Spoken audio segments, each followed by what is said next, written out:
My name is Margaret. I'm 75 years old, and I'm about to tell you a secret I've kept buried in my heart for over 50 years. A secret so powerful that even now, as I sit in my garden watching the sunset, my hands still tremble when I think about it. You see, dear, everyone believes they know my story. They think they know why I married Charles Whitmore, why I lived in that grand mansion on Elm Street for 25 years, and why I suddenly disappeared from high society when I turned 50. But they don't know the truth. They don't know about James. What would you do if your family told you that love was a luxury you couldn't afford? What would you do if they said your heart belonged to them, not to you? What would you do if the person who made your soul come alive was deemed unworthy of your name, your status, your very existence? I'm here, from my small cottage where I now live happily, to tell you about the man who changed everything. The man my father called a nobody, a peasant, a disgrace to our family name. The man who, despite everything they did to keep us apart, proved that fate has a way of writing its own love stories. Where are you watching from today? I'd love to know what corner of the world is listening to an old woman's tale of forbidden love. And please, dear, do subscribe to hear more stories like mine. Because believe me, we women of a certain age have lived through things that would make your heart race and your eyes water with both sorrow and joy. It was 1968, and I was 22 years old. Can you imagine? 22 and already being told who I should marry, where I should live, how I should breathe. My father, Edmund Hartwell, owned half the businesses in our small town of Millbrook. We lived in the biggest house on the hill, had servants, fancy cars, and more money than we knew what to do with. But money, as I learned, can't buy you the right to love whoever your heart chooses. I remember the day I first saw James like it was yesterday. I was walking to the new library they were building in the town center. You have to understand, dear, this was my little rebellion. While other girls my age were busy planning their weddings or learning to host tea parties, I was obsessed with books. My father thought it was a phase, something I'd grow out of once I married the right man. How wrong he was. The construction of the Millbrook Public Library had been the talk of the town for months. It was going to be the most beautiful building we'd ever had, with tall windows, marble steps, and shelves that would reach the ceiling. I walked by every day to check on the progress, fascinated by how something so magnificent could rise from nothing but dirt and dreams. That particular morning, the autumn air was crisp, and the leaves were just beginning to turn gold. I was wearing my favorite blue dress, the one my mother said brought out my eyes, though I wasn't trying to impress anyone. I was simply curious about the new shipment of books I'd heard had arrived. As I approached the construction site, I saw him. James Mitchell. He was 25, tall and lean, with dark hair that caught the sunlight and hands that looked like they could build anything. He was directing other workers, his voice strong and confident, completely absorbed in his work. There was something about the way he moved, the way he cared about every detail, that made me stop walking and just watch. And then, as if he could feel my eyes on him, he looked up. Our gazes met across the construction site, and I swear to you, time stopped. Have you ever had one of those moments where you felt like you were exactly where you were supposed to be? That's what happened to me in that instant. He smiled, a genuine, warm smile that reached his eyes, and I felt my cheeks burn with a blush I couldn't control. I should have kept walking. I should have looked away, and continued to the post office or the bakery, anywhere but there. But instead, I found myself walking toward him, my heart pounding so loud I was sure everyone could hear it. "Good morning, miss," he said, removing his work cap respectfully. His voice was gentle, with just a hint of an accent that suggested he hadn't always lived in Millbrook. "Good morning," I managed to reply, suddenly aware of how proper I must have sounded compared to him. "The library is coming along beautifully." His face lit up with pride. "Thank you.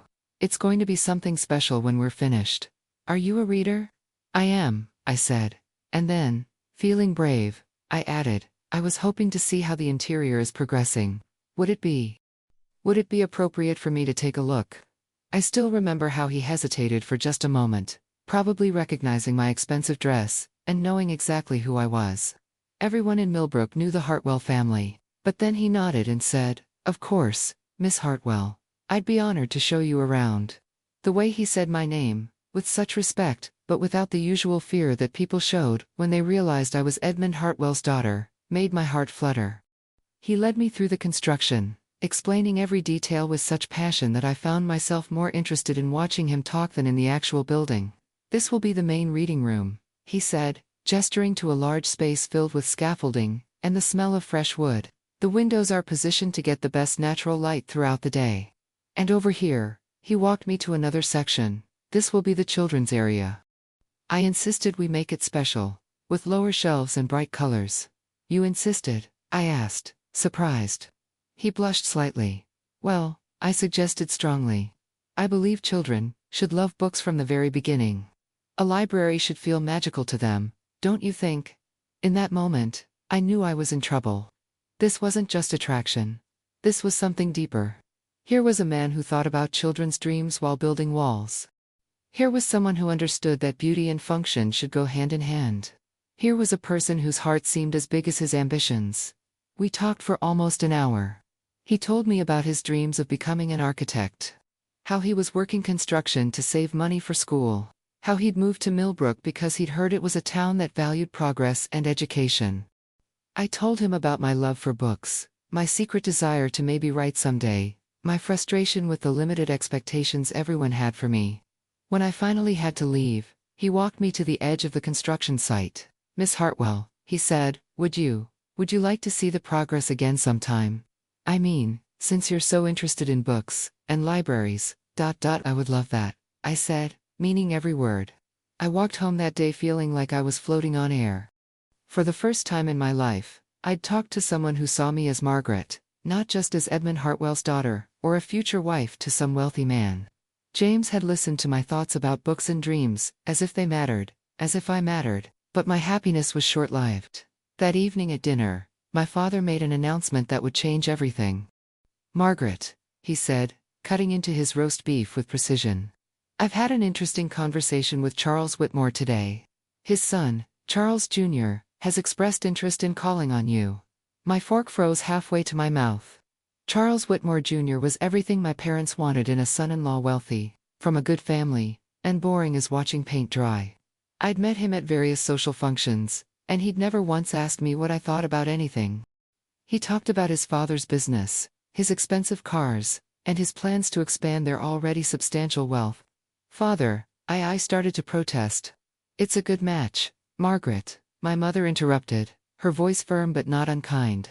The Whitmores are a respected family, and Charles Jr. would provide well for you.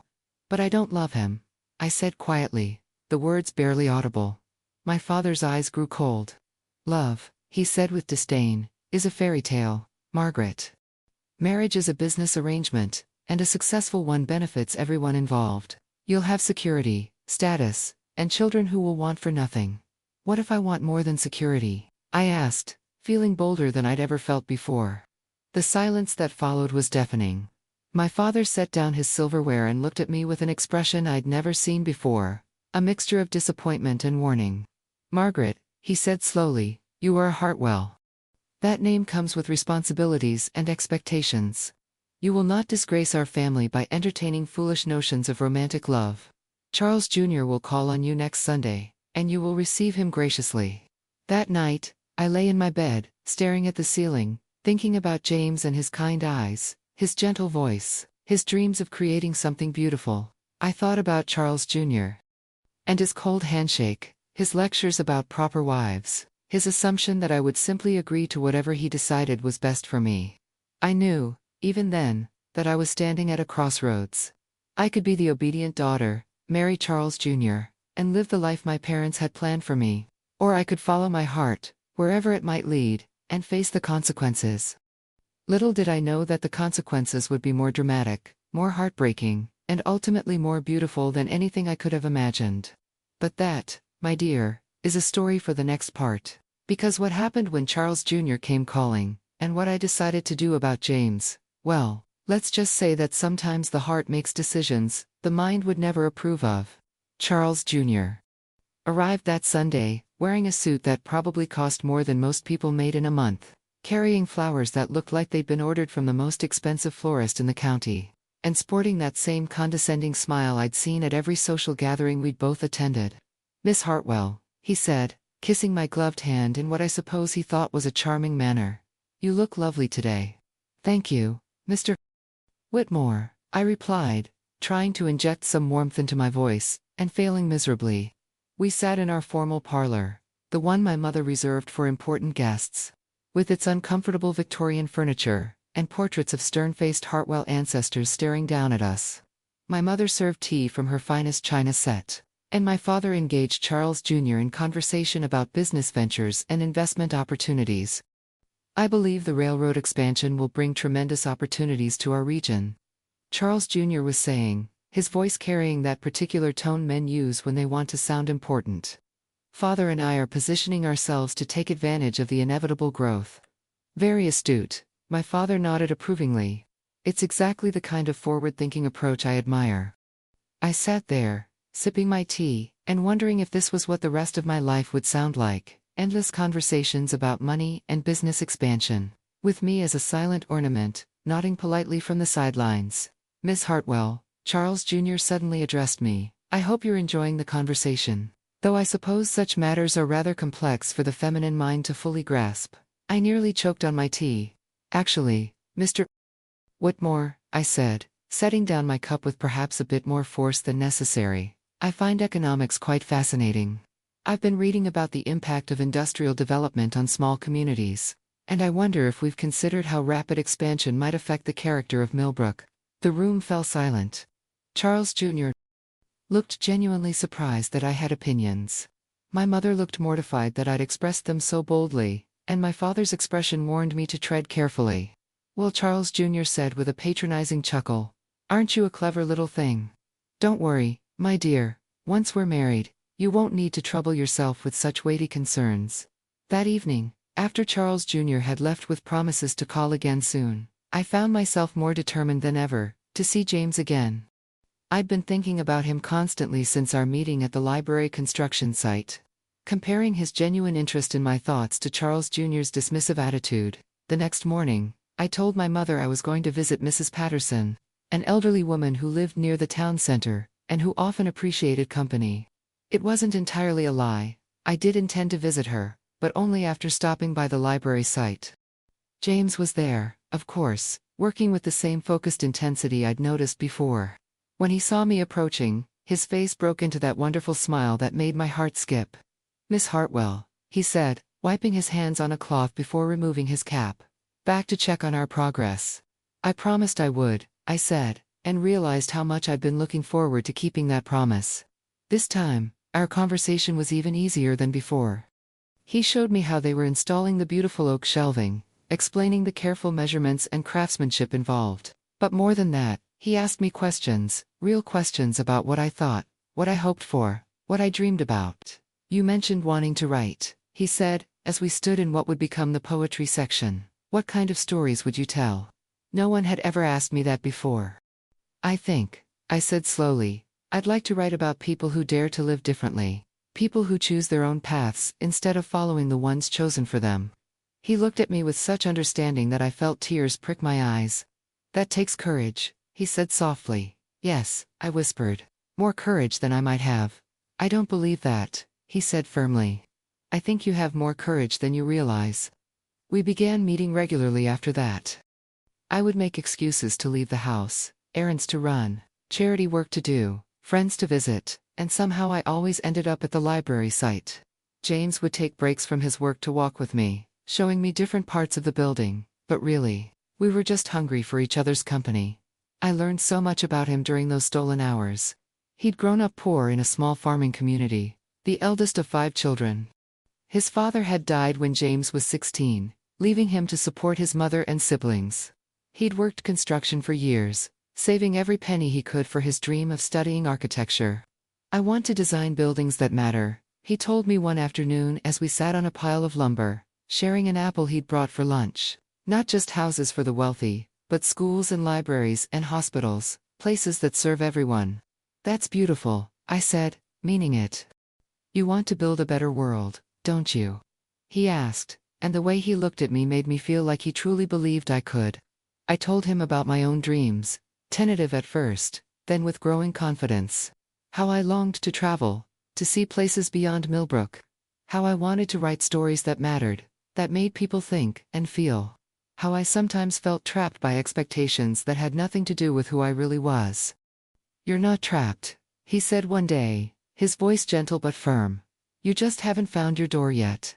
Oh, how I was falling for this man. It wasn't just his kindness or his dreams or the way he treated me like an equal. It was the way he made me feel like the person I wanted to be was possible, was real, was worthy of love. Our meetings became the brightest part of my days.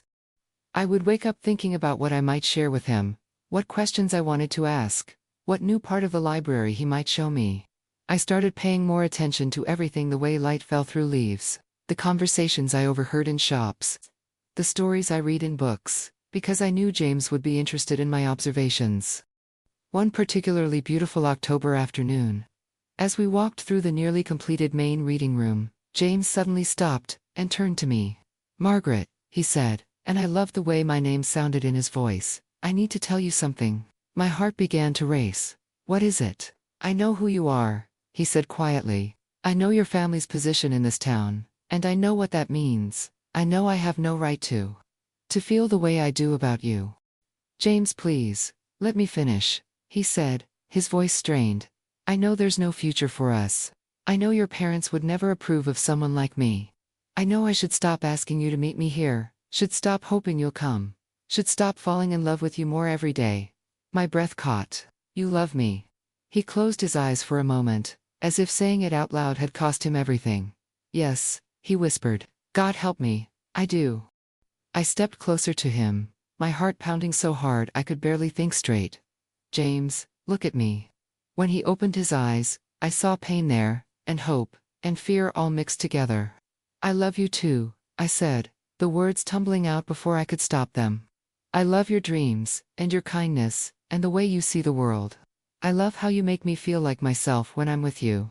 For a moment, we just stood there, looking at each other in wonder. Then, very gently, he reached up and touched my cheek. What are we going to do? He asked. I don't know, I admitted, but I can't give this up. I can't give you up. He leaned down then and kissed me, so softly and carefully that it felt like a prayer. It was my first kiss, and it was perfect, full of love and promise, and the kind of tenderness I'd never imagined possible. When we broke apart, we were both smiling and crying at the same time. We'll figure it out, I said, trying to sound more confident than I felt. Somehow, we'll find a way. But even as I said it, I knew how impossible it seemed. James was right about my family, about the expectations, about the gulf between our worlds. Yet standing there in his arms, surrounded by the library he was building with his own hands, I felt like anything was possible. We began meeting more frequently after that, and more carefully. James would leave me little notes hidden in places only I would think to look, tucked behind a loose brick near the library entrance, slipped between the pages of books, at the small lending library in town, left under a particular rock in the park where I walked every morning. These notes became my treasures. Simple messages that said, meet me at sunset behind the oak tree, or I've been thinking about our conversation yesterday, or simply I love you. And I kept them hidden in an old jewelry box in my room, reading them over and over, when I felt discouraged about our future. Our secret courtship lasted for 6 beautiful, terrifying weeks. We would meet wherever we could, in the woods behind the town, at the library site after the other workers had gone home, occasionally at the small cafe on the edge of town, where we were less likely to be recognized. James brought me books of poetry, flowers he'd picked himself, and once, a small wooden bird he'd carved during his lunch breaks.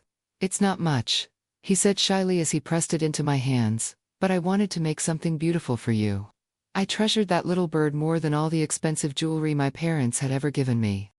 It sat on my windowsill, where I could see it first thing every morning, a reminder that someone saw me as worthy of something made with love rather than bought with money. But secrets, as I was about to learn, have a way of revealing themselves at the worst possible moments. It was Mrs. Pemberton, our neighbor, who saw us walking together near the edge of town one evening in late October. I'd been so careful, so sure we were safe in that quiet area, where few people went, but Mrs. Pemberton had been visiting her sister, and had taken an unusual route home. She didn't say anything to me directly, but I saw the way she looked at me the next day, when I passed her on the street. There was something in her expression, a mixture of scandal and satisfaction that made my blood run cold. 2 days later, my father called me into his study. Sit down, Margaret, he said, his voice colder than I'd ever heard it. I sat, trying to keep my hand steady in my lap. Mrs. Pemberton paid us a visit today, he continued, watching my face carefully. She shared some very disturbing information about your recent activities. My heart sank, but I tried to maintain my composure. I'm not sure what you mean, Father.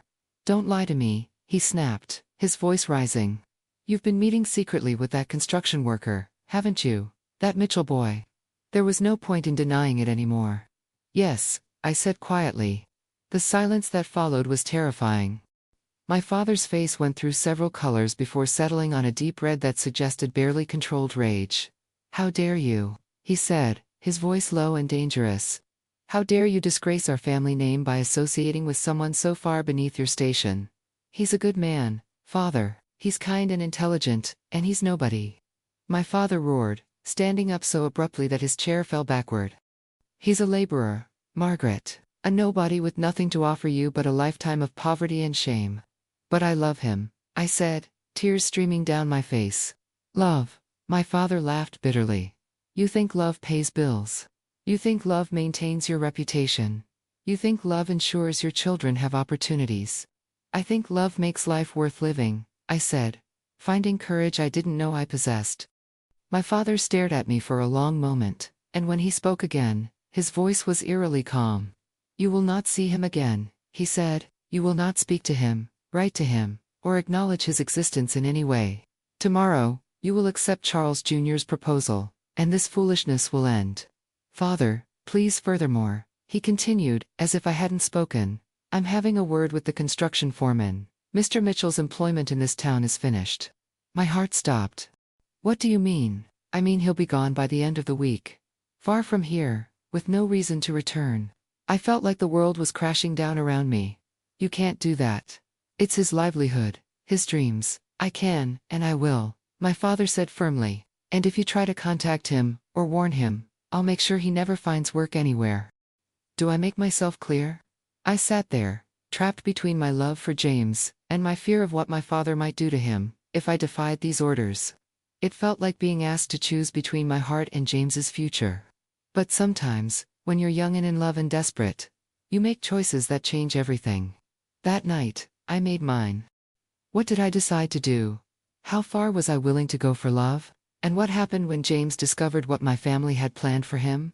Well, dear, that's when our story truly began to get complicated. That night, I barely slept. I kept thinking about James, about his dreams of becoming an architect, about the way his eyes lit up when he talked about building something meaningful. The thought of my father destroying his future because of me made me physically ill. By dawn, I'd made my decision. I was going to warn him, consequences be damned. I waited until my parents left for their weekly visit to my grandmother. Then I slipped out of the house, and ran to the library construction site. My heart was pounding so hard I could barely breathe, but I had to reach James before it was too late. I found him working alone, installing the final pieces of crown molding, in what would become the reference section. When he saw me, his face broke into that beautiful smile I'd come to love so much. Margaret, this is a wonderful surprise. I was hoping you'd. He stopped mid-sentence when he saw my face. What's wrong, James? I said, tears already streaming down my cheeks. We have to talk. Please, sit down. The color drained from his face, but he sat beside me on a sawbench, taking my hands in his work-roughened ones. My father knows, I said without preamble. Mrs. Pemberton saw us together and told him everything. James closed his eyes and took a shaky breath. I see. It's worse than that, I continued, my voice breaking. He's going to have you fired. He's using his influence to make sure you can't find work anywhere in the region. James, he wants to destroy your future to punish me. For a long moment, James said nothing. Then, very quietly, he asked, what did he tell you to do? To never see you again? To marry Charles Jr.? I looked into his eyes, desperate for him to understand. But I can't do that, James, I won't. He stood up abruptly, and walked to the window, staring out at the town that had become our whole world. Maybe you should, he said, his voice so soft, I almost didn't hear him. What? I stood up, shocked. Maybe you should marry him, James repeated, turning to face me. Margaret, your father is right about one thing. I have nothing to offer you. No money, no position, no security. And now, Thanks to me, you're facing the loss of your family's love. I don't care about any of that, I said fiercely. I care about you. I care about us. But I care about you, he said, stepping closer. Too much to watch you sacrifice everything for a future that might never exist. I grabbed his hands, holding them tight. Listen to me, James Mitchell. I'd rather have 1 year of real happiness with you than 50 years of comfortable misery with someone else. He looked at me with such love and pain that it nearly broke my heart. What are you saying? I'm saying we leave. Tonight, we run away together and start fresh somewhere else. The silence stretched between us as he processed what I'd just suggested. Margaret, he said slowly, do you understand what you're asking? If we run away together, there's no going back. You'd lose your family, your home, everything you've ever known. I'd gain everything that matters, I replied without hesitation. James pulled me into his arms then, holding me so tightly I could feel his heart racing against mine. Are you certain? Really certain? I've never been more certain of anything in my life. Then yes, he whispered into my hair.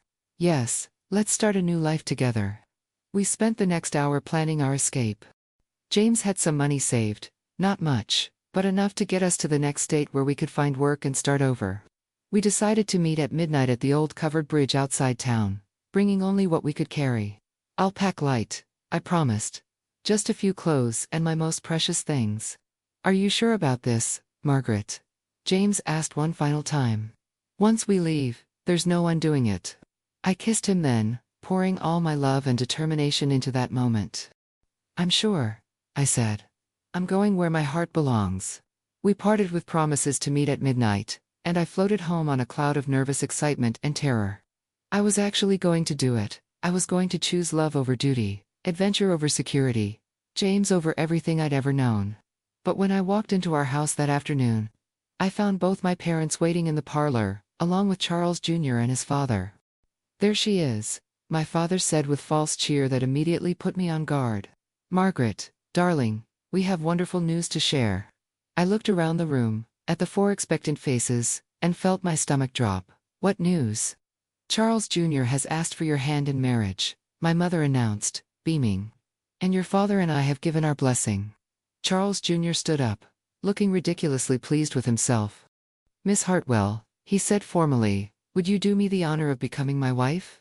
I stood there, staring at him, thinking about James waiting for me at midnight, thinking about the life we'd planned just hours earlier. I need time to consider nonsense, my father interrupted. There's nothing to consider. It's an excellent match, and you'll accept graciously. But father, Margaret, his voice carried a warning that made me go cold. You'll say yes. Now. I looked around the room again, at Charles Jr.'s confident smile, at my mother's expectant face, at Mr. Whitmore's calculating eyes, at my father's threatening expression. I thought about James, about his dreams, about what my father would do to him if I defied this moment. Yes, I whispered, the word feeling like poison in my mouth. Yes, I'll marry you. The room erupted in congratulations and celebration. Charles Jr. slipped an enormous diamond ring onto my finger, a ring that felt like a shackle. My mother kissed my cheek and whispered about wedding plans. Mr. Whitmore shook my father's hand and talked about joining our family's business interests, and I stood there, smiling and nodding, while inside I was screaming. The celebration lasted for hours. Champagne was opened, toasts were made, and preliminary wedding plans were discussed. Charles Jr. suggested a spring wedding. My mother thought fall would be more elegant, and they all talked around me as if I weren't there. Finally, mercifully, the Whitmores left. My parents retired to their room, giddy with satisfaction at having secured what they considered a perfect match for their daughter. I went to my room and sat on my bed, staring at the diamond ring that felt like it weighed 1,000 pounds. Outside my window, I could see the path that led to town, to the covered bridge, where James would be waiting for me. It was almost 11 o'clock. In 1 hour, James would be there with his few possessions, ready to start a new life with me. In 1 hour, I was supposed to walk out of this house and never look back. But how could I do that now? How could I run away on the same day I'd accepted another man's proposal? How could I bring such shame on my family, such scandal to our name? And what about James? What would my father do to him if he discovered our plan? Would he really destroy James's chances of ever working again?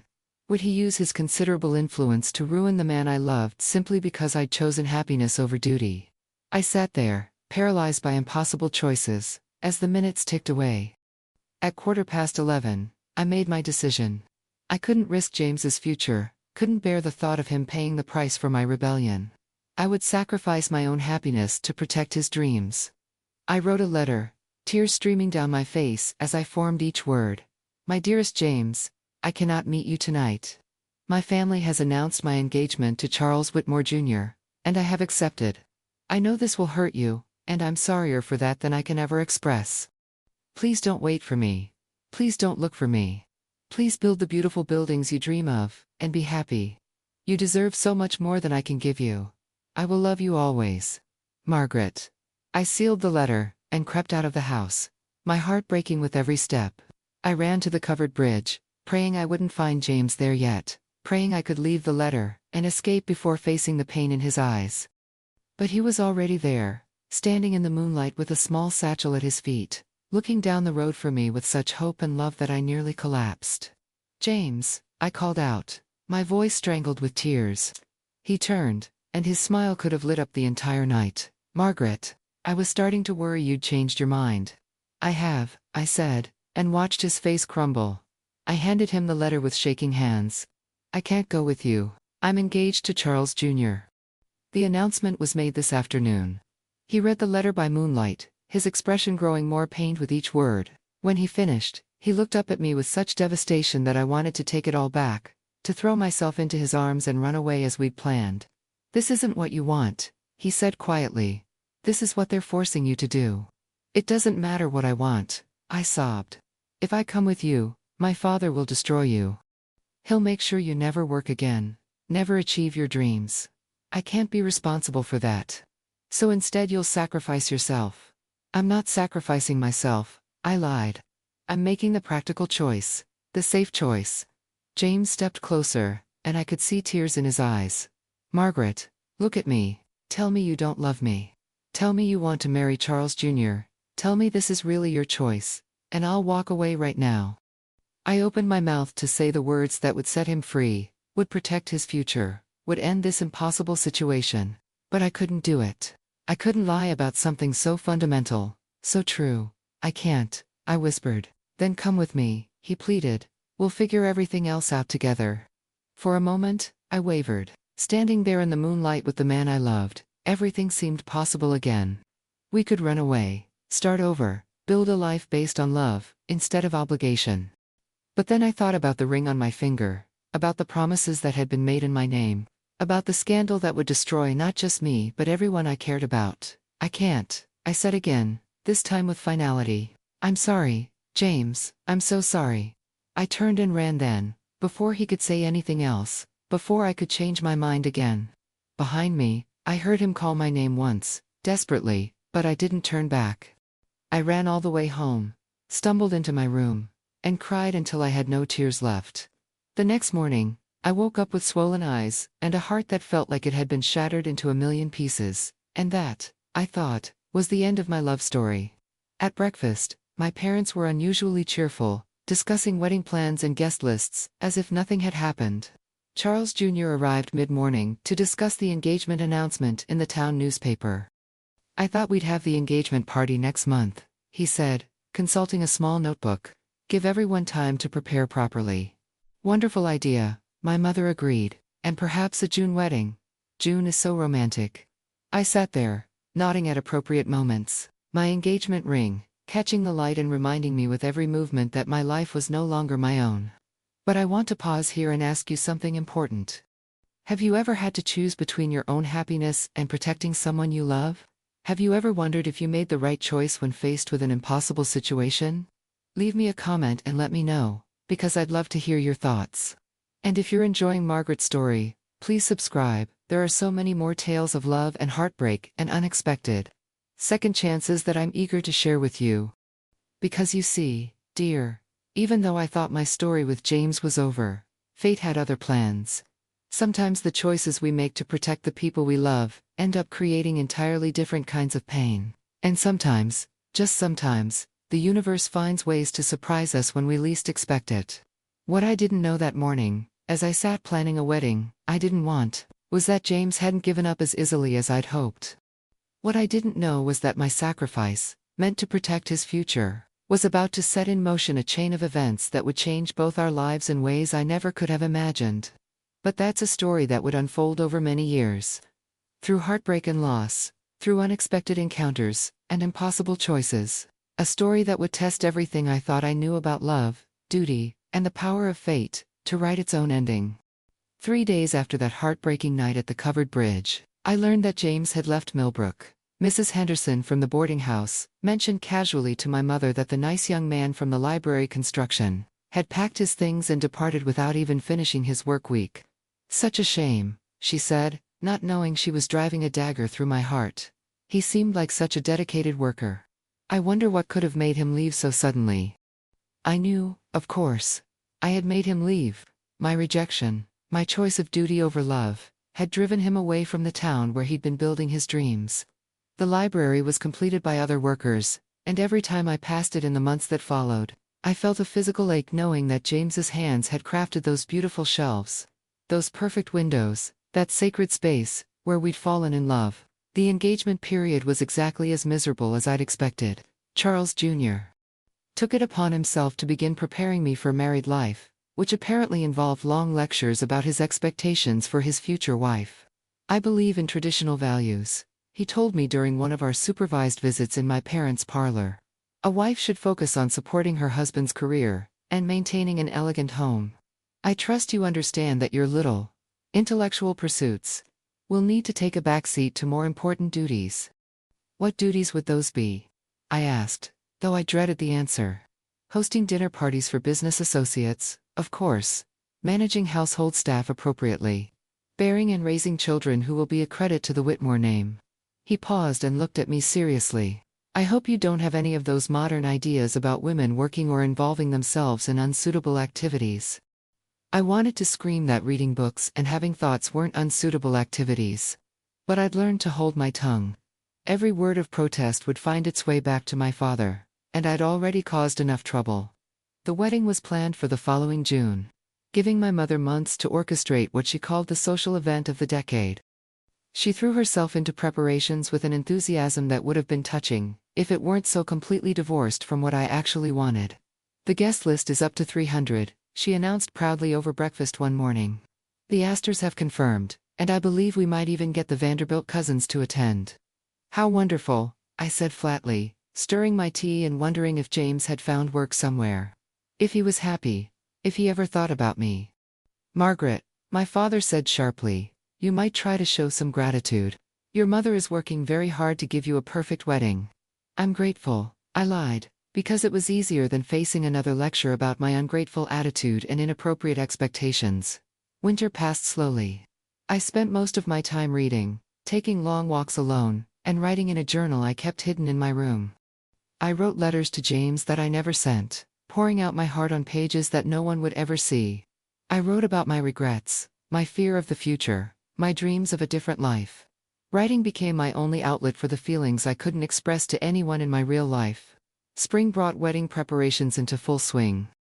Dress fittings, flower arrangements, menu tastings, guest accommodations. My mother orchestrated every detail with military precision, while I moved through it all like a ghost. The wedding dress was beautiful, I suppose. Ivory silk with hand-sewn pearls and a train, long enough to require 3 attendants. When I stood in the dressmaker's shop, looking at myself in the mirror, I felt like I was looking at a stranger. The woman in the reflection was pale, hollow-eyed and utterly lifeless. You look like a princess, the seamstress gushed, adjusting the bodice.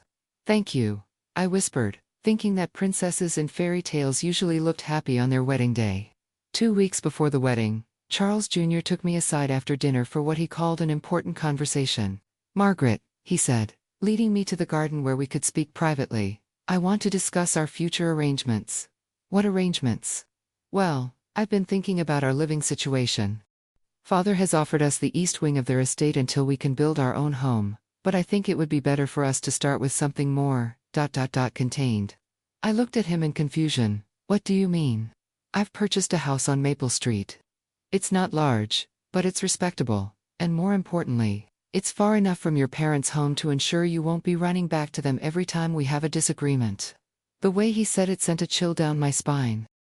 "I don't understand. Why would you think I'd run to my parents?"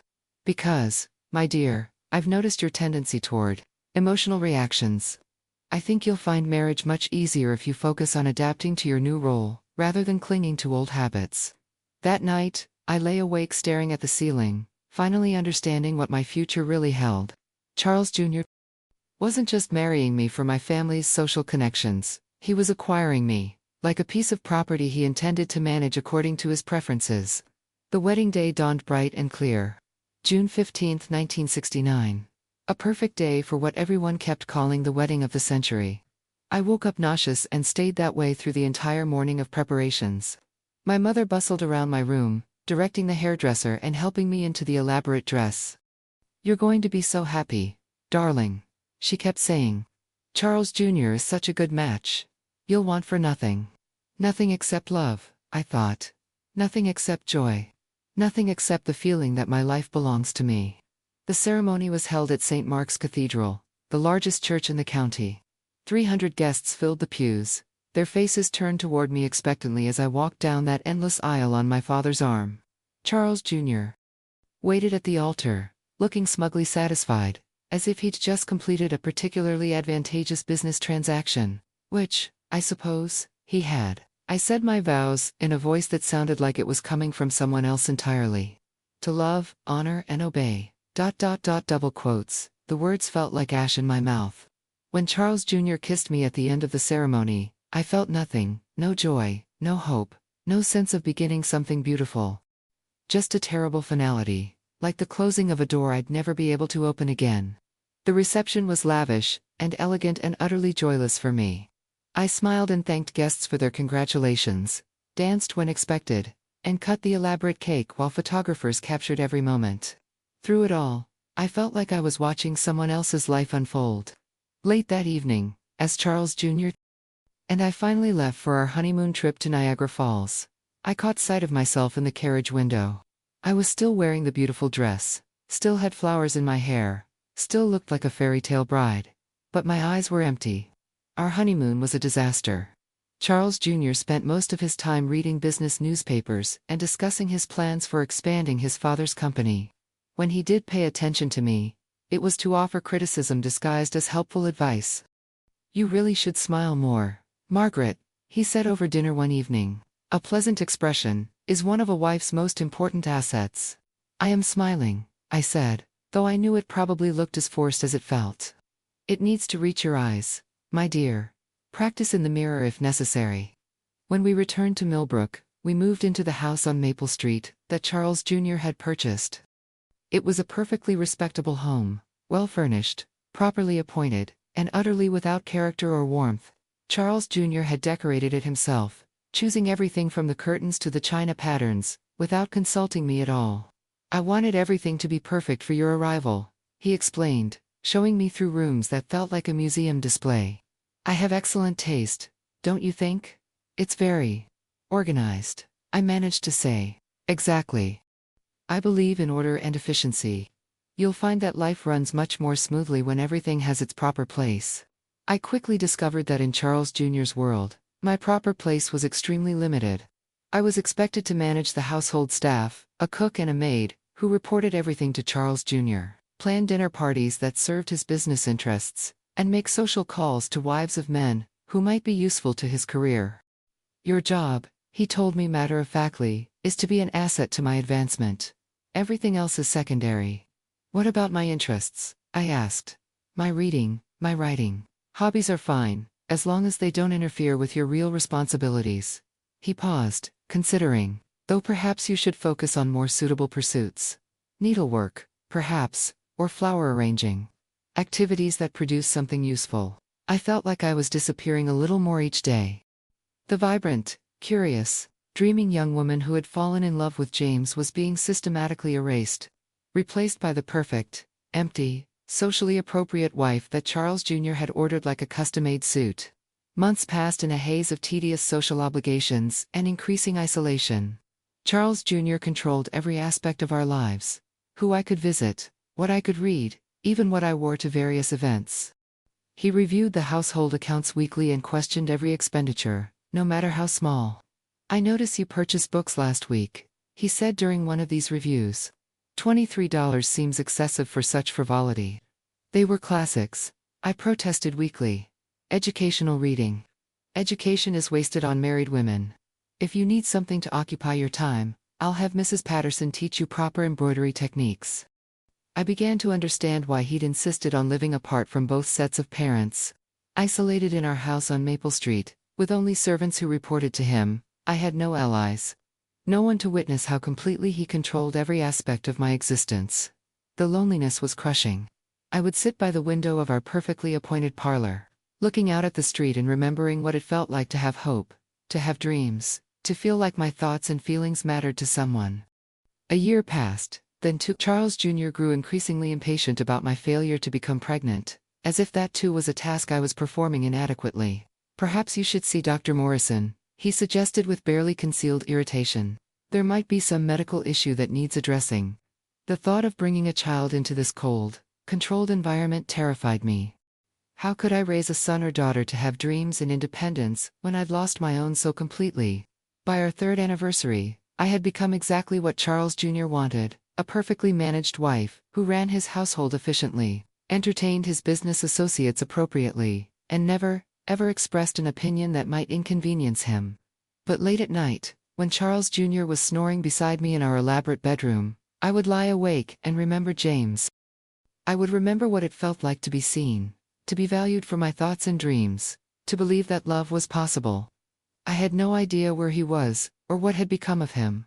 For all I knew, he'd found someone else, built the beautiful buildings he'd dreamed of, and forgotten all about the foolish young woman who'd broken his heart in Millbrook. Sometimes I imagined that he'd become a successful architect, designing libraries and schools and hospitals just as he'd planned. I hoped he was happy. I prayed he was happy. The thought that my sacrifice had at least protected his future was the only thing that made my own situation bearable. But then, one ordinary Tuesday morning in October of 1972, everything changed. I was walking to the post office to mail invitations to one of Charles Jr.'s business dinner parties, when I saw a familiar figure across the town square. My heart stopped, my breath caught, and for a moment I thought I might faint, right there on the sidewalk. It was James, older, more distinguished, wearing a well-tailored suit instead of work clothes, but unmistakably, impossibly, James. He was standing in front of the library we'd once dreamed about together, talking to another man, and pointing at various architectural features. Even from a distance, I could see the passion in his gestures, the way his face lit up when he discussed something he cared about. I stood there, frozen, clutching those stupid dinner party invitations, and felt my carefully constructed world begin to crack apart. James was back in Millbrook. And suddenly, everything I'd thought I'd buried forever came rushing back to the surface. What was he doing here? Had he seen me? Did he hate me for the choice I'd made all those years ago? And most terrifying of all, what was I going to do about the feelings that were flooding through me like water through a broken dam? I stood there on the sidewalk, paralyzed by the sight of him. James looked successful now. His suit was expensive, his posture confident, his hair touched with distinguished silver at the temples. But it was unmistakably him. The same gentle eyes, the same animated way of moving his hands when he spoke about something that mattered to him. My first instinct was to run. To turn around and flee back to my perfectly ordered house on Maple Street. To pretend I'd never seen him. To protect the careful numbness I'd built around my heart. But my feet wouldn't move. I was rooted to that spot, watching the man I'd never stopped loving examine the library he'd helped build with his own hands. Then, as if he could feel my eyes on him, James looked across the town square. Our gazes met, and I watched his face go through the same shock I was experiencing. He said something to the man beside him, then began walking toward me with quick, determined steps. I should have run then, should have hurried away before he could reach me. But I couldn't move, couldn't breathe, couldn't do anything but stand there clutching those dinner party invitations like a lifeline. "Margaret," he said when he reached me, and oh, the way he said my name, with wonder and pain, and something that might have been joy. "Margaret Hartwell." "It's Margaret Whitmore now," I said quietly, though the words felt like stones in my mouth. He glanced at my wedding ring, and I saw something flicker across his face. Of course, I should have. I heard you'd married. We stood there in awkward silence, the years stretching between us like a chasm.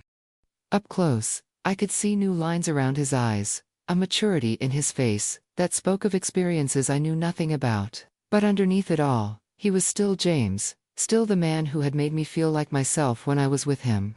You look well, I said finally, because I had to say something. Thank you. So do you. He paused, then added softly, though you look different.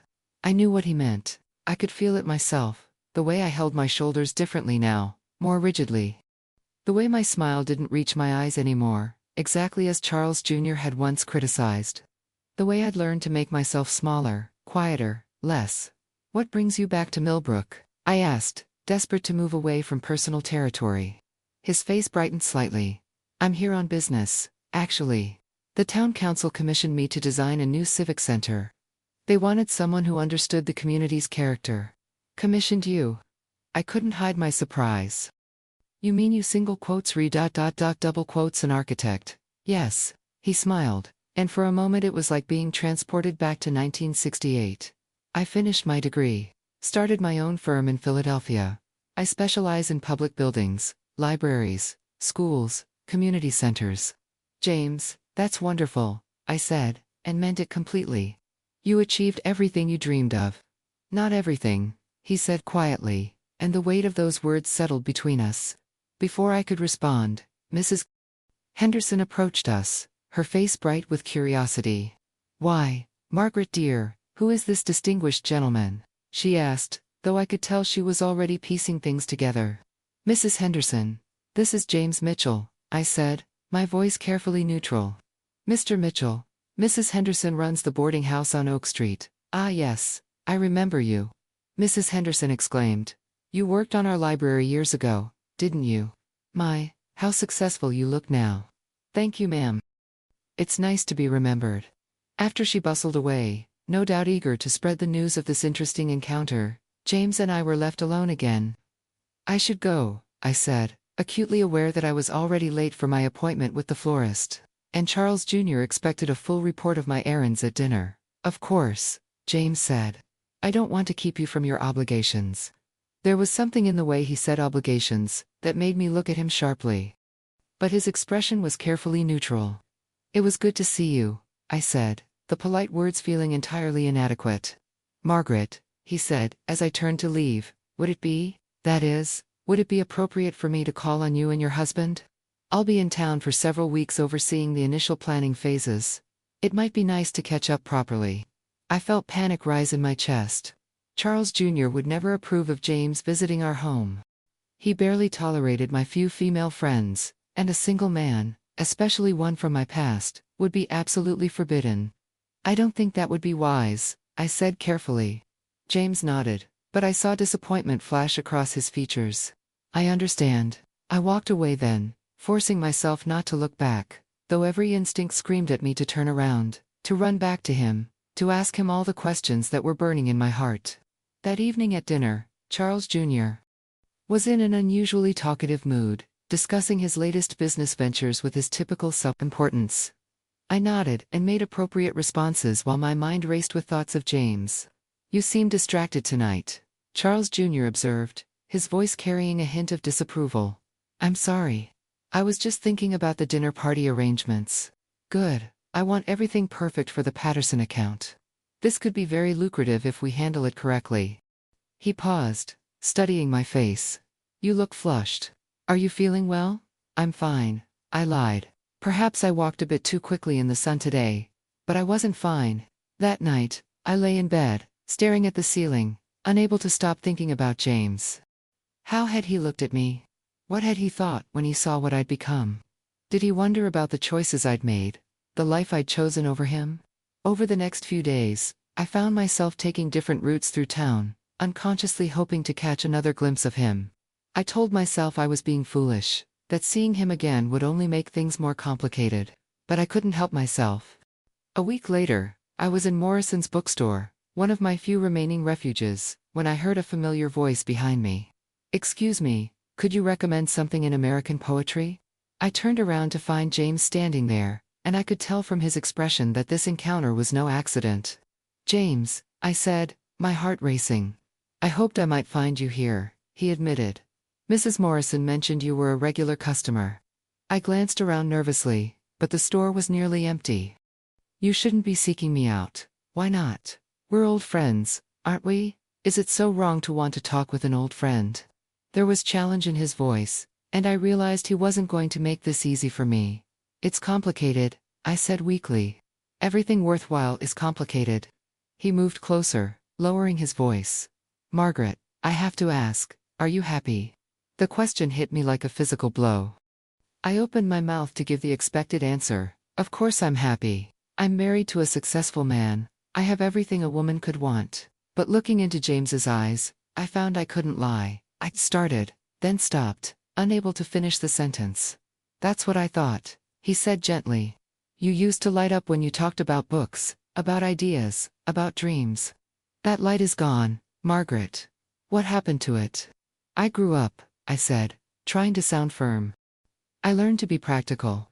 "You learned to be someone else," he corrected. The Margaret I knew would never have been content with just being practical. Before I could respond, he picked up a volume of Emily Dickinson's poetry and handed it to me. "Do you remember this one? I'm nobody. Who are you? Are you nobody too?" I did remember. We'd discussed that poem during one of our secret meetings, talking about what it meant to be seen, to be known, to matter to someone. "James, please," I whispered. "You have to stop this." "Stop what?" "Remembering who you used to be. Caring about what happened to the woman I fell in love with." "That woman is gone," I said, tears threatening. "She made her choice, and she has to live with it." "Does she really?" He stepped even closer. "Margaret, what if I told you it's not too late? What if I told you there's still time to choose differently?" I stared at him, shocked by his directness. "What are you saying?" "I'm saying I never forgot you. I never stopped loving you. I'm saying that if there's any part of the real Margaret still alive inside that perfectly proper Mrs. Whitmore, maybe we could find a way to stop," I said, more sharply than I'd intended. "Just stop. You don't understand what you're asking." "Then help me understand," he said urgently. "Tell me why you're afraid to even talk to me. Tell me why you look like a ghost of yourself. Tell me what happened to the brave young woman who wanted to write stories about people who dared to live differently." I wanted to tell him everything. About the loneliness, the control, the way I'd been slowly erased over the years. About the dreams I'd buried, the person I'd lost, the life I'd never really lived. But I couldn't. The words wouldn't come. Instead, I did what I'd learned to do best over the years. I retreated. "I have to go," I said, putting the poetry book back on the shelf. "My husband is expecting me." "Margaret, wait," but I was already walking away, fleeing from the bookstore, and from the feelings that James's presence stirred up in me. That afternoon, I couldn't concentrate on anything. I tried to review the menu for Charles Jr.'s upcoming dinner party, but the words blurred on the page. I attempted to write thank you notes for recent social calls, but my hand shook too much to form proper letters. Finally, I gave up and went to sit in the garden, hoping the fresh air might clear my head. But even there, I couldn't escape my thoughts. James was here, in Millbrook, asking me questions I couldn't answer, making me remember feelings I'd spent years trying to forget. What did he mean when he said it wasn't too late to choose differently? What kind of choice could I possibly have at this point? I was married, bound by vows and social expectations and the weight of years. I'd made my bed, as my mother might say, and now I had to lie in it. But oh, how I wanted to believe him. How I wanted to believe that the brave young woman he remembered still existed somewhere inside me. That it wasn't too late to reclaim the dreams I'd abandoned, the person I'd been before I learned to be so carefully, perfectly nothing. That evening, Charles Jr. announced that he'd invited several business associates for dinner the following Saturday. "I want everything perfect," he said, as he always did. "This Patterson deal could set us up very nicely, and first impressions matter." "Of course," I said automatically. "I'll speak with Cook about the menu." "Good, and Margaret, wear the blue dress with the pearls. It makes you look appropriately prosperous, without being flashy." As I listened to him plan my appearance like I was a decorative object, I found myself wondering what James would think of this conversation. Would he be shocked by how completely I'd accepted this reduction of myself to a supporting role in someone else's life? Later that night, as Charles Jr. slept beside me, I lay awake, thinking about James's question, "Are you happy?" The honest answer was that I'd forgotten what happiness felt like. I'd learned contentment, or at least the appearance of it. I'd mastered the art of finding satisfaction in small things, a well-planned dinner party, a perfectly arranged bouquet, the approval of other society wives, but happiness, joy, the kind of electric feeling I'd had when I was with James. I hadn't felt that in years. But what could I possibly do about it now? I was 31 years old, married for over 4 years, trapped in a life I'd chosen out of fear and duty. Even if James meant what he seemed to be suggesting, what kind of future could we possibly have together? These questions haunted me, but they would have to wait for answers. Because the next morning brought news that would complicate everything even further. Have you ever found yourself at a crossroads, where every choice seemed impossible? Where following your heart might destroy everything you've built, but ignoring it might destroy your very soul? I'd love to hear your thoughts in the comments, and please, subscribe if you're invested in this story, because what happens next will challenge everything I thought I knew about love, loyalty, and the courage to start over. Because what I learned the next morning would force me to confront not just my feelings for James, but the question of what kind of woman I wanted to be for whatever years I had left. Sometimes life gives us second chances when we least expect them. And sometimes those chances come with prices we never imagined we'd have to pay. The news came from Mrs. Patterson, delivered in that breathless way she had when she possessed particularly juicy gossip.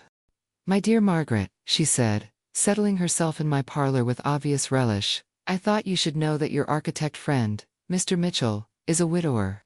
My teacup rattled against its saucer, as I set it down. "I beg your pardon. James Mitchell, the handsome gentleman you were speaking with in town last week. I made some inquiries. You know how I am about keeping up with interesting people, and it turns out his wife died 2 years ago. Cancer, poor thing. They had no children, which is a tragedy, don't you think?" I felt the blood drain from my face. James had been married, had lost his wife, had been alone for 2 years, carrying that grief, while I'd been playing the perfect society wife to a man who treated me like expensive furniture. "Are you quite all right, dear?"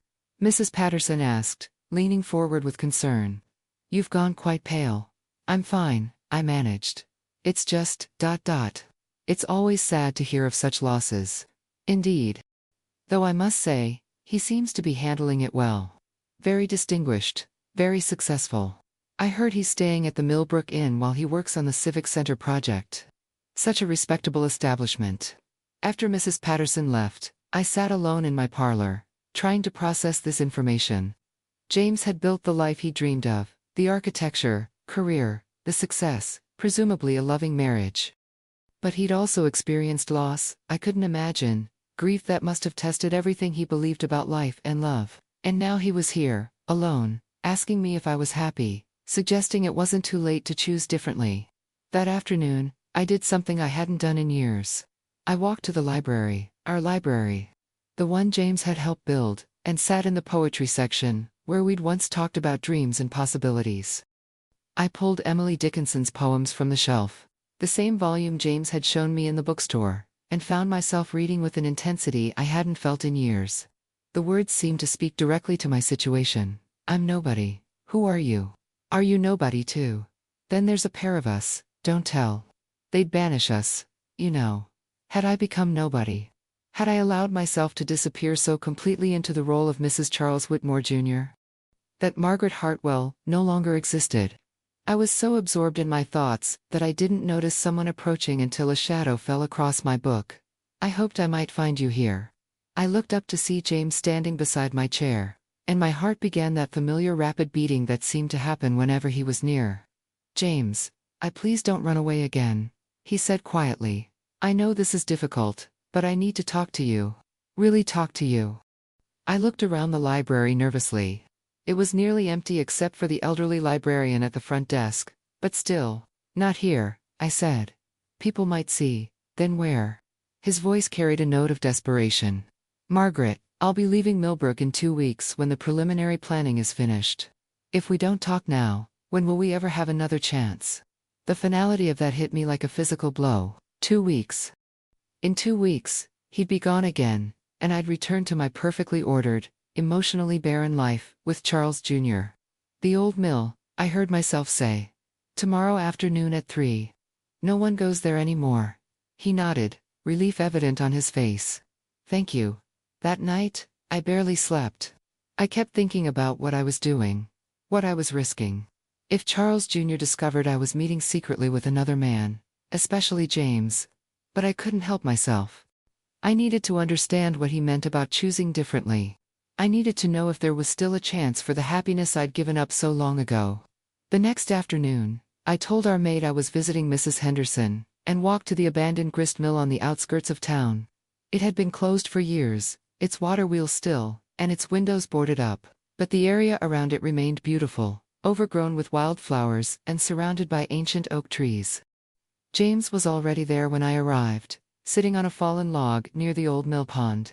He stood when he saw me, and for a moment we just looked at each other in the dappled afternoon light. I wasn't sure you'd come, he said. I wasn't sure I would either.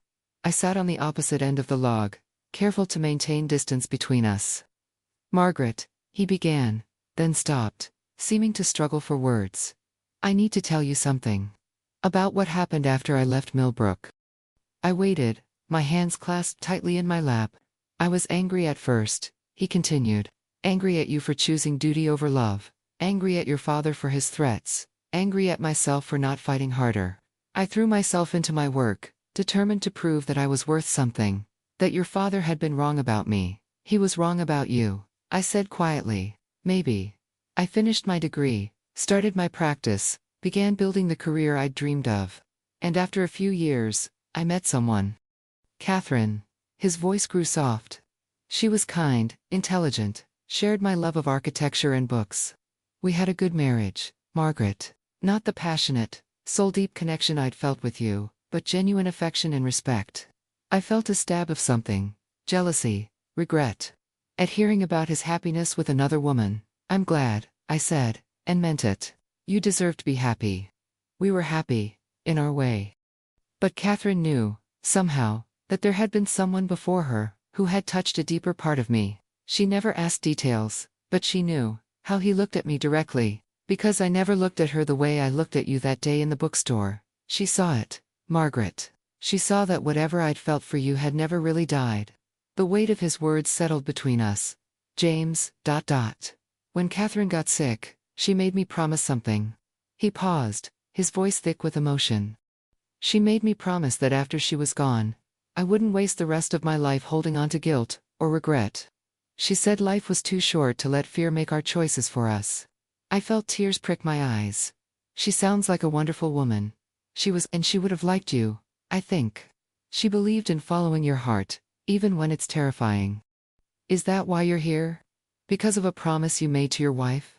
I'm here because when I saw you in town last week, everything I thought I'd buried came flooding back. I'm here because I looked at you and saw that the woman I fell in love with is still there. Just hidden under years of trying to be someone else. He moved slightly closer on the log. I'm here because I think we both deserve a second chance at happiness, even if it seems impossible. It is impossible, I whispered. I'm married, James. I have obligations, responsibilities. To a man who treats you like a decoration. To a life that's slowly killing your spirit. His words hit too close to home. You don't understand. It's not that simple.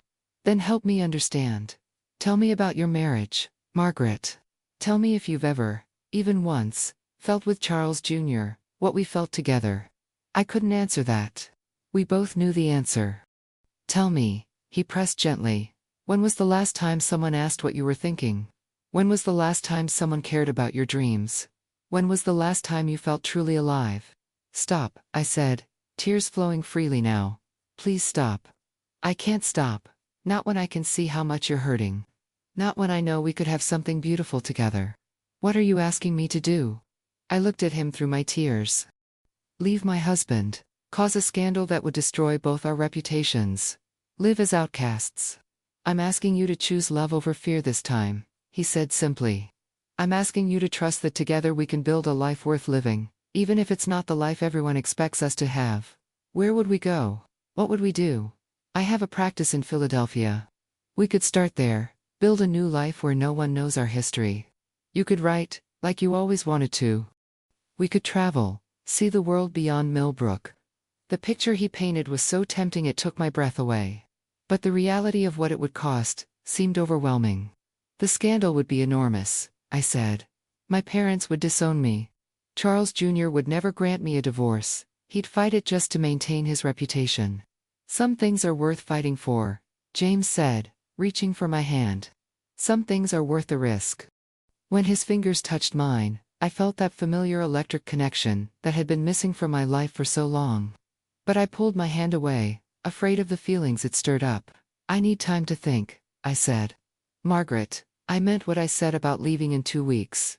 If you're going to make a choice, it has to be soon, I know. I stood up, suddenly desperate to get away before I did something irreversible. I need time. As I walked home, my mind raced with possibilities and fears in equal measure.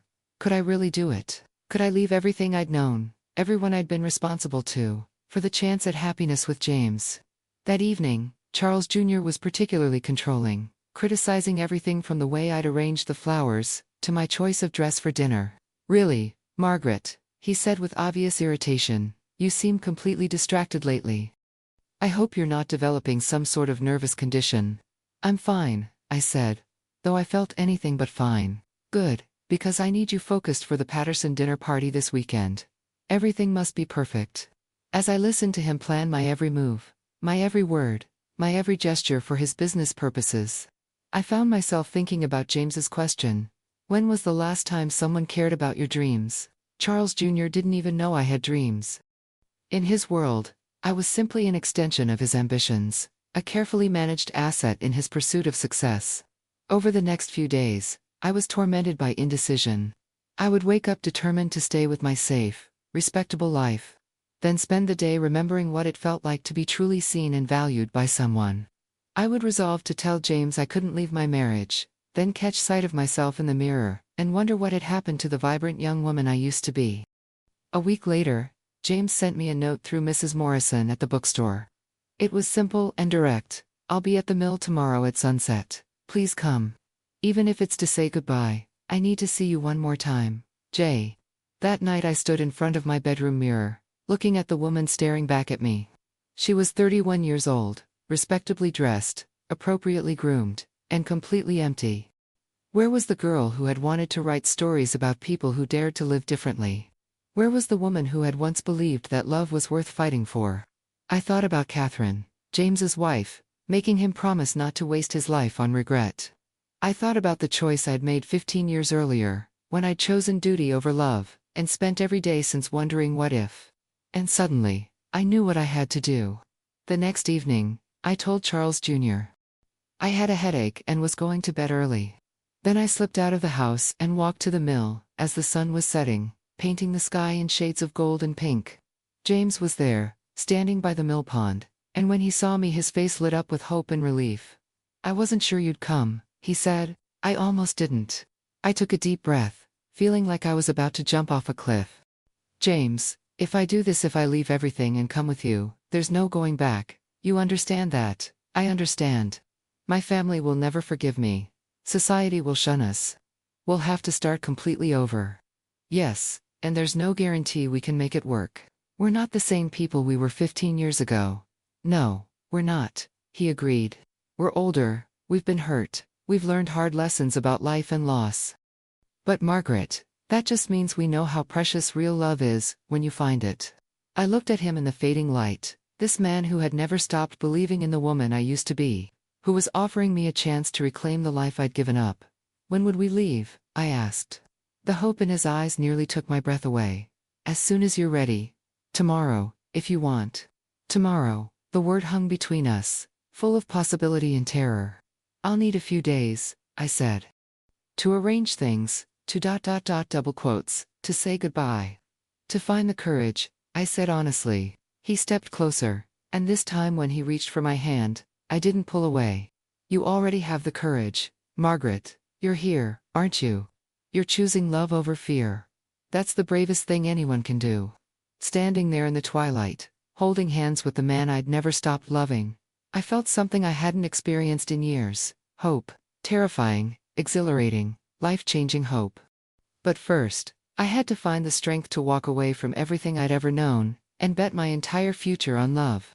3 days later, on a crisp October morning in 1972, I did something that shocked everyone who knew me, including myself. I left Charles Jr.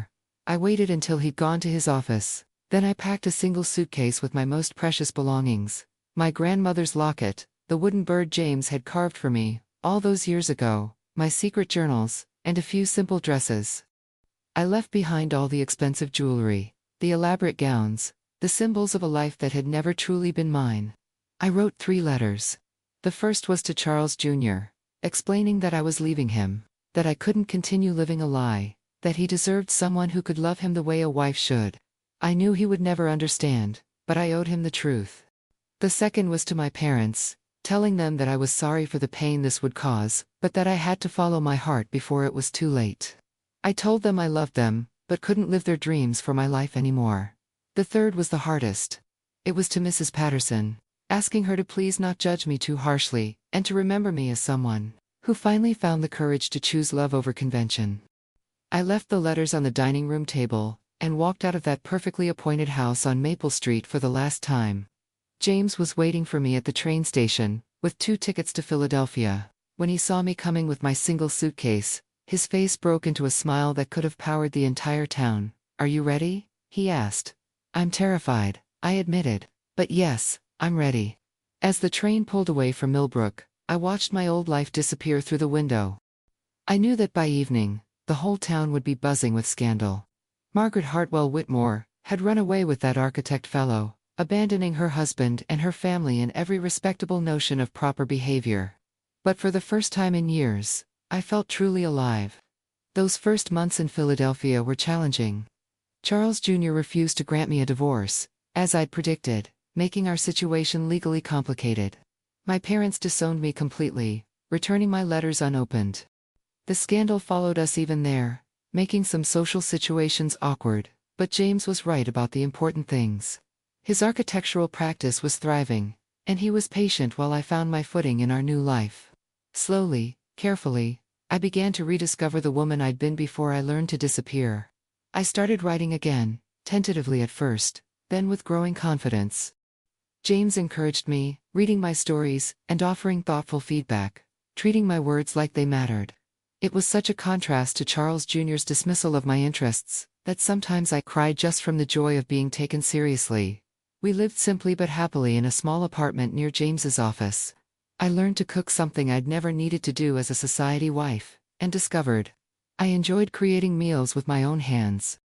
James would come home from work and tell me about his projects, asking my opinion on designs and genuinely listening to my thoughts. In the evenings, we would read together, or walk through the city, or simply talk about everything and nothing. These were the small, precious moments I dreamed of during those lonely years in my marriage. The simple intimacy of sharing life with someone who truly knew and loved me.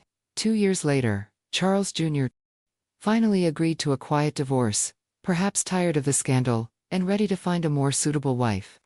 James and I were married in a small ceremony with just 2 witnesses, his business partner, and the elderly woman who lived in the apartment next to ours. I was 35 years old, far past the age when most women of my generation married for love, but I felt like the luckiest woman alive. Any regrets?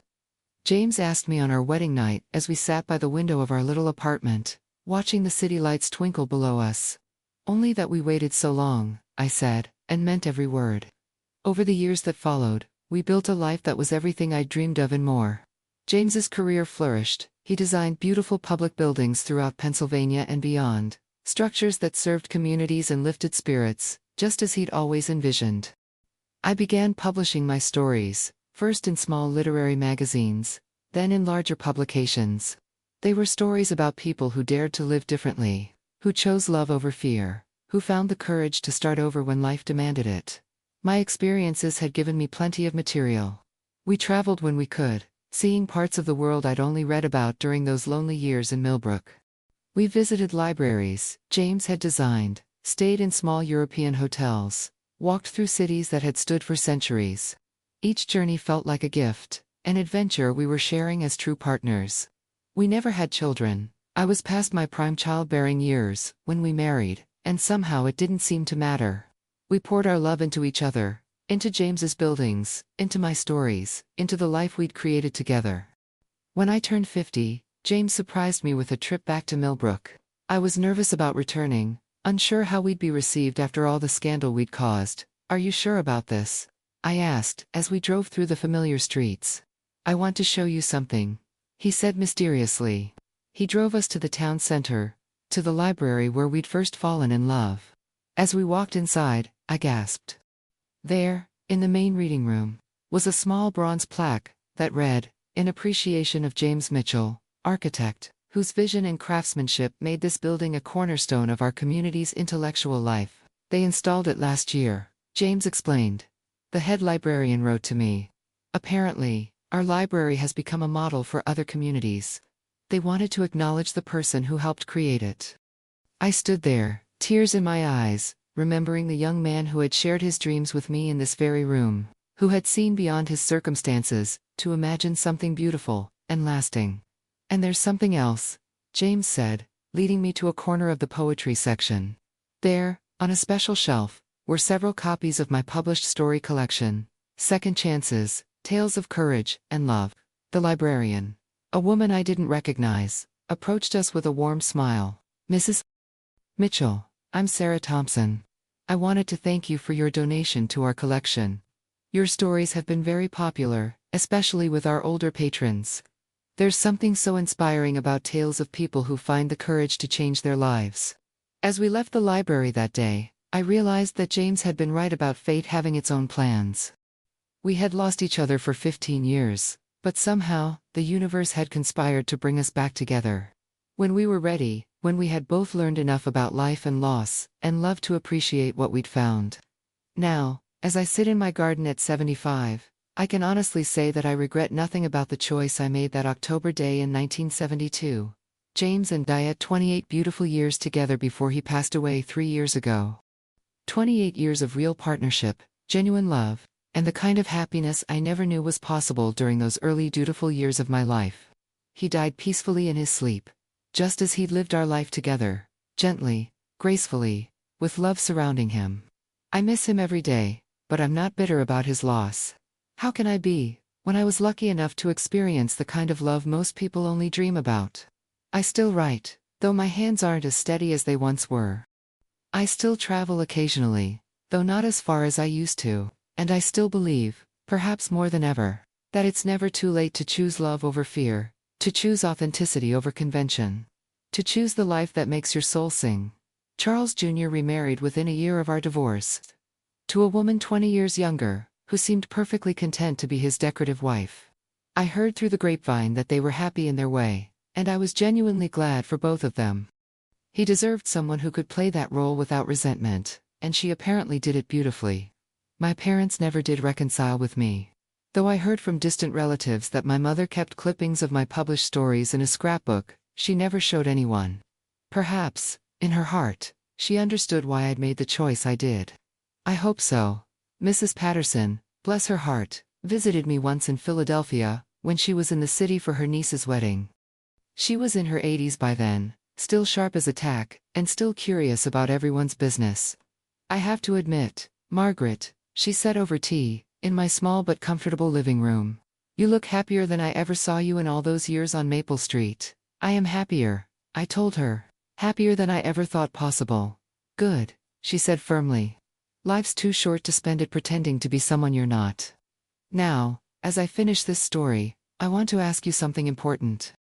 If you're watching this and you're at a crossroads in your own life, wondering if it's too late to make a change, to choose happiness over security, to follow your heart even when it seems impossible, let me tell you this: it's never too late. I was 31 when I finally found the courage to choose love. Some people find it at 20, others at 60. The timing doesn't matter nearly as much as the choice itself. What would you have done in my situation? Would you have had the courage to leave everything for love, or would you have chosen the safe path? I'd love to hear your thoughts in the comments below. And please, subscribe to hear more stories like mine. Because I've learned that we all have tales of courage and love, and second chances, we just need to be brave enough to tell them. The truth is, my dear friends, life rarely gives us the fairy tale endings we see in movies. Real love is messier, more complicated, full of difficult choices and uncertain outcomes. But it's also more beautiful, more meaningful, more transformative than any fairy tale could ever be.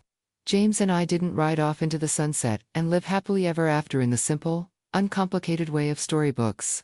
We faced gossip, legal complications, family rejection, and financial challenges. We had to rebuild our lives from scratch, learning to trust each other and ourselves in entirely new ways. But we also had 28 years of waking up next to someone who truly saw us, who loved our dreams as much as our flaws, who believed we were worth fighting for.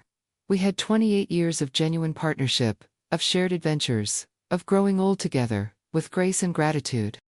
And perhaps most importantly, we had 28 years of knowing we had chosen love over fear, authenticity over convention, courage over comfort.